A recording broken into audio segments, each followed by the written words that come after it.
thinking about Freedom Writers, I really wanted to write a song that followed the arc of the story being told on this album, #ARITMP, that really chronicles all the things that I've been dealing with and the things that I've been working towards over the 7 to 8 years in between albums. The last album I did, Radical Thinking 2819, on the first song on the album, I talked about I'm working this after school, my spot is fly, whatever. And I've been always an educator in the teaching artist space.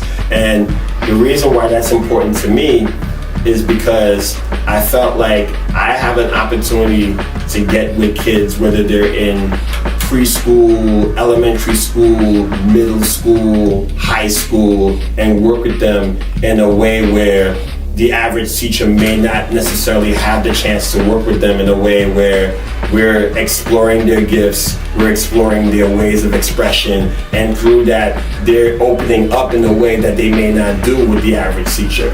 You know, I'm hearing about their thoughts on the environment that they live in. They exploring their sexuality at 12. They mistreated. It's why my after school season survive. It's more than reason to rhyme. It's preteens believing they're by, having their feelings denied before there's a reasoning why. These feelings speak to their lives, guarded believing in Christ while I'm dealing with life. You know, dealing with the fact that I gotta take food home from the cafeteria because there is no food in the house. I'm hearing all these stories, and I'm realizing that now, not only am I helping them develop a skill, an artistic skill where they sing, they write music, or they write poetry, or they're visual artists, or they're rappers, or whatever the case may be, but I'm also trying to hone them as people, as young men, as young women. Even in the program I'm part of now, Drive Collective, it was important when I got with that collective that not only are we teaching artists for these kids that we get a chance to work with and serve, is that we're also mentors.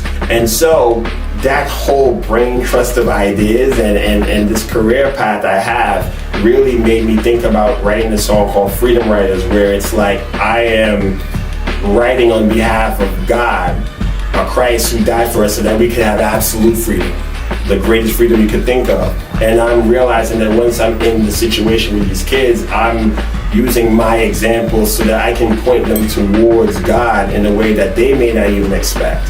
And I'm realizing that it's a major part of my life.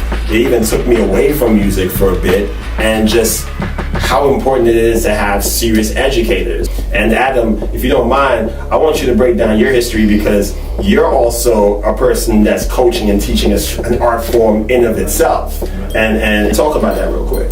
Yeah, I am blessed to be a basketball coach. I have an all-year-round program, and I also coach in the high school level. But you know, when you are of a certain generation and you're pouring in any shape, form, or fashion into the next generation, that is one of the highest responsibilities and biggest blessings that you can receive. And I think in my somewhat younger years, I kind of took that for granted. But as you know, I've gotten older, I've realized that there is no greater joy and there is no greater privilege and responsibility than to, you know, guide and direct the next generation in a way that will be leading towards productivity, success, and ultimately, hopefully, a relationship with God. Because you know, no matter how successful we can become one day, or no matter how much we can accomplish in this life, if we don't have a relationship with the Lord, in the end, it's going to be fruitless, because He is the source and the reason for all things. So yeah, that's a fact.